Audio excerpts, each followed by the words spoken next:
All right, guys, let's look at lesson 4, which talks about isotopes and average atomic mass.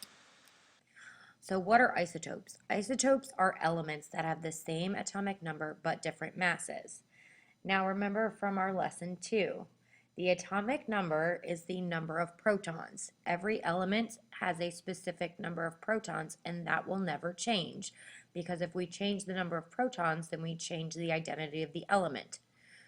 In order to get a different mass, we would need to change the number of neutrons. So remember, back to lesson 2 again, if we are calculating the mass of an atom, we would add the protons plus the neutrons. So let's look at an example over here. We have carbon 12 and carbon 14. Remember, the top number is the mass, and the bottom number is your atomic number. So when we look at these two examples, these are two isotopes of carbon. This has carbon with an atomic number of 6.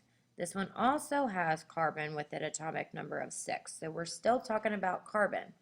The thing that's different is our mass number up top. And remember, the only way that we can get a different mass number is by having a different number of neutrons. So in this case, the 12 minus 6, this carbon isotope would have 6 neutrons, and 14 minus 6 is 8, and this carbon isotope would have 8 neutrons. Now let's talk about the isotope symbols. We've seen these numerous times, so let's go through and explain what they are. They show the mass of the isotope, and they also show the same atomic number, but different mass. And so the example, let's write the isotope symbol for an element X. So we have to have our symbol.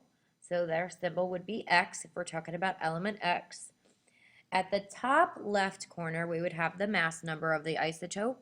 And at the bottom left corner, we'd have the atomic number, which you'd get off your periodic table. And these three things are key in writing the isotope symbol. So the mass number goes in the top left, atomic number goes in the bottom left, and the symbol of the element that you're talking about will be large and in the middle. So let's look at some common isotopes of hydrogen. There are 3, protium, deuterium, and tritium. Here are their isotope symbols, and since they're all isotopes of hydrogen, their protons are the same. Since they are isotopes, their electrons are going to be the same as well. Isotopes are neutral. And then check our number of neutrons. Okay, notice our number of neutrons is changing, and that's because the mass is changing. Protium has a mass of 1, so it has 1 proton plus the 0 neutron will give us a mass of 1. Deuterium also has 1 proton, but deuterium has 1 neutron, so its mass is going to be different. It's going to be 2. Tritium, since we're still talking about hydrogen, has 1 proton, but it has 2 neutrons, so it'll have a mass of 3. So let's look at an example. What is the isotope symbol for carbon 14? We'd start off with our C, since the symbol for carbon is C. Carbon 14, this 14 in this notation talks about the mass. So anytime you see an element dash a number, that number is the mass number for that isotope. So in this case, we'd have a 14 in the top left corner. And since we're talking about carbon, the atomic number is going to be 6. Now, if I were to ask you to calculate how many neutrons it has, you would have to do some math.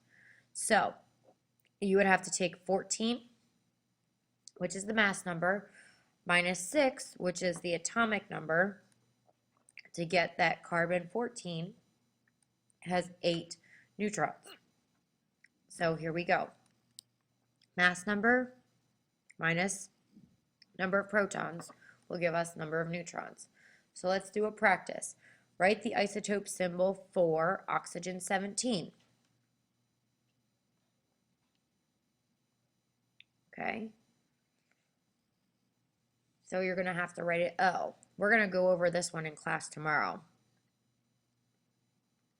And then make sure that when you do this, you have an 8 on the bottom left for the atomic number, 17 at the top for the number of the mass number. And then what if I asked you how many neutrons it has? You should be able to do that. And we'll go over this one again tomorrow in class. So that's isotopes. Let's check your understanding one more time. Chlorine 37. I want you to write the isotopic symbol. Remember, 37 is your mass number, 17 is the atomic number, and be able to calculate how many neutrons does it have. And we'll check this again tomorrow in class. Now let's talk about calculating average atomic mass. Now this can be a little bit confusing, so make sure if you don't understand that you pause, rewind, and go back over. Why is the atomic mass not a whole number? You may notice that on your periodic tables that you were given in class, the atomic mass is not a whole number. It's a decimal. Notice down here we have lithium 6.941 and beryllium 9.01218. Well, why is that? The reason is because the atomic mass on the periodic table is a weighted average of the isotopes of the elements. There are more than one form of these atoms that exist in nature. They have isotopes. And remember, if it's an isotope, they just have a different number of neutrons, which will make their mass different. So the weighted atomic mass takes into account the relative abundances, or the amounts of all the naturally occurring isotopes for each element. And then there's a mathematical calculation that we're going to go over in the next couple minutes that will give us these decimal numbers that we see on the periodic table. So remember, this is a weighted average. That's how we got the decimal. So let's look at if you were to have weighted grades in chemistry. You don't, but if you were, okay? So 50% of your grade would be based on exams, 10% on quizzes, 20% on labs, 20% on homeworks and classwork. So, and these are the grades that you have for each of the criteria. You can't add all of these up to get your grade in a class. What you would have to do is you would have to take into these percentages. So what we would have to do is we'd have to multiply the percent. Remember, to go from a percent to a decimal, you just move your decimal point 2 places to the left, divide your percent by 100 to get it back into a decimal. So we'd have to multiply 50%, which in decimal form is 0.50, times the grade that you had for that exam, plus the percent for your quizzes, which is going to be 0.1 in a decimal form, times the grade that you have for your quizzes, plus the percent that you have in your labs, which would be 0.2 in a decimal form, times the grade. And then once we add those all up, then we get your average. So your average would be an 88% average. Now remember, if it's an average, it has to fall within the smallest number, which is 80, and the largest number, which is 100. If it falls outside 80 and 100, then you did something wrong, and it wouldn't be an average. So let's look for an isotope calculation. So this one says determine the average atomic mass. So in this example, we're looking at boron 10 and boron 11. Boron 10's mass is 10.013 atomic mass units, and boron 11's mass is 11.009 AMU. And these percentages are your percent abundances. So let's break this into 2 steps.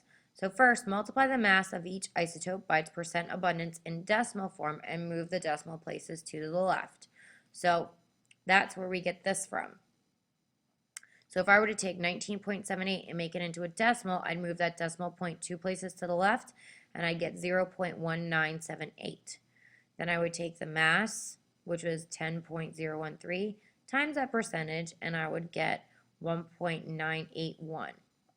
The second one, for boron 11, I would take the percent, which is 80.22, change it to a decimal, which is 0.8022, and then multiply it by the mass of that isotope, which is 11.009 AMU. Then I'd get 8.831. Now step 2 would be to add them up.